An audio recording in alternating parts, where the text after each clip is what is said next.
একটা শাকিব খানের বাবা যদি আলমগীর হয়, একটা শাকিব খানের মা যদি ববিতা হয়, এটার যে ভ্যালু, এটা যে অ্যাডেড, এটা দরকার আমাদের স্ক্রিনে। আমার সর্বশেষ সিনেমার জন্য আমি আলমগীর ভাইয়ের ফোন করলাম, উনি বললেন যে হিমেল আমার শরীর ভালো না। আফজাল ভাইয়ের ফোন করলাম, আমি কিন্তু চাই না ইন্ডিয়া থেকে ফাইট ডিরেক্টর আনতে। আমার লাভ কি ভাই? আমার তো টাকা দিতে হয়, আমার টাকা নিতে হয়। এই মুহূর্তে সিনেমা বানাতে গিয়ে কারণ আমি কি কি সমস্যা আসলে ফেস করতেছি, প্রথম যে সমস্যাটা আমি ফেস করতেছি সেটা হচ্ছে রাইটার। আমাদের সিনেমার গল্প নাই। আমাদের বাংলাদেশের সিনেমা ভারতের সিনেমা থেকে অনেক কাছাকাছি, কিন্তু ভারতের মধ্যেও তো মালায়ালাম বিভিন্ন ধরনের ছবি বানাচ্ছে, তামিল এক ধরনের ছবি বানাচ্ছে, কলকাতা এক ধরনের ছবি বানাচ্ছে। এখন মানে বাণিজ্যিক সিনেমা হবে সেটা কোনো সমস্যা নাই, কিন্তু বাণিজ্যিক সিনেমার মধ্যে তো একটা গল্প থাকতে হবে, যে গল্পটা আমাদের। এই আমাদের গল্প লেখার রাইটারটা কোথায়? এখানে সত্য হয়ে আছেন, জাকির হোসেন রাজু স্যার আছেন, এরা মোস্ট সিনিয়র। আমি জানি না আসলে এই দায়িত্বটা কে নেবে, কিন্তু নতুনরা কি আসলে সিনেমা রাইটার হইতে চায়?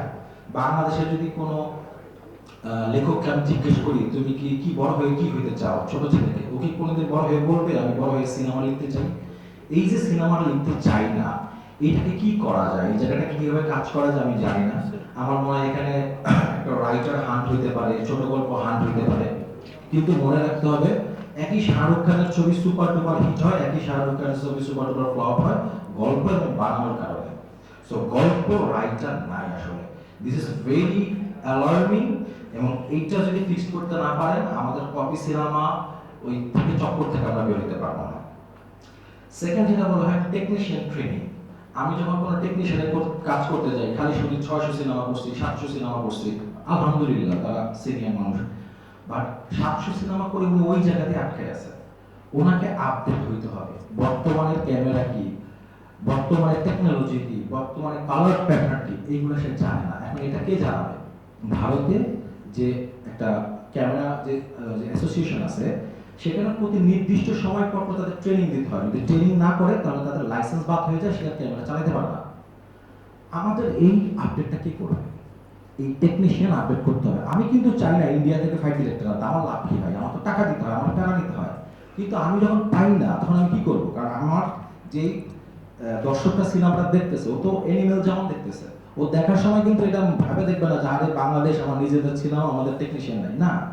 সো এই টেকনিশিয়ানদের ডেভেলপ করতে হবে, ট্রেনিং দিতে হবে, এবং ট্রেনিং না দিলে কাজ করতে পারবে না, সমিতির মেম্বার থাকতে পারবে না, কিছু একটা করতে হবে। কারণ যেভাবে ইন্ডাস্ট্রি আগায় যেতেছে, এভাবে যদি আমরা না গাই, তাহলে 500 সিনেমা করছি, 700 সিনেমা করছি, ওই গল্পে ঘুরতে হবে, আগানো যাবে না। একটা বড় সমস্যা আমি ফেস করতেছি, এটা সমাধান আমি জানি না, সিনিয়র আর্টিস্টরা কাজ করছে না। আমার সর্বশেষ সিনেমার জন্য আমি আলমগীর ভাইয়ের ফোন করলাম, উনি বললেন যে হিমেল আমার শরীর ভালো না। আফজাল ভাইয়ের ফোন করলাম, একটা ইন্ডাস্ট্রি, আমাদের ইন্ডাস্ট্রি কমল হাসান কই, রজনীকান্ত, অমিতাভ বচ্চন কোথায়, শাবানা ম্যাডাম ছেড়ে দিয়েছেন, ববিতা আবার কাজ করতেছেন না। বাবা মা থাকবে না, দাদা দাদি থাকবে না আমাদের সিনেমায়, কোথায় তারা? কোন সিনিয়র আর্টিস্টরা কাজ করতে চাচ্ছেন না। কেন চাচ্ছেন না আমি জানি না, কারো হয়তো ব্যক্তিগত, কেউ হয়তো ভাবছেন কিভাবে কাজ করে, কেউ হয়তো কাজ করে যে আশা নিয়ে কাজ করতেছিলেন সেই আশাটা পাচ্ছেন না।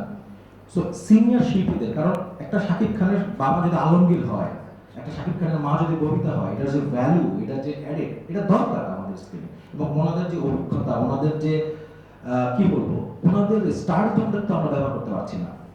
সো আমার কাছে মনে হয় যেখানে যারা আছে সিনিয়র, যারা আমাদের স্টার সুপারস্টার ছিলেন, তাদেরকে কিভাবে আমরা কাজ করতে পারি।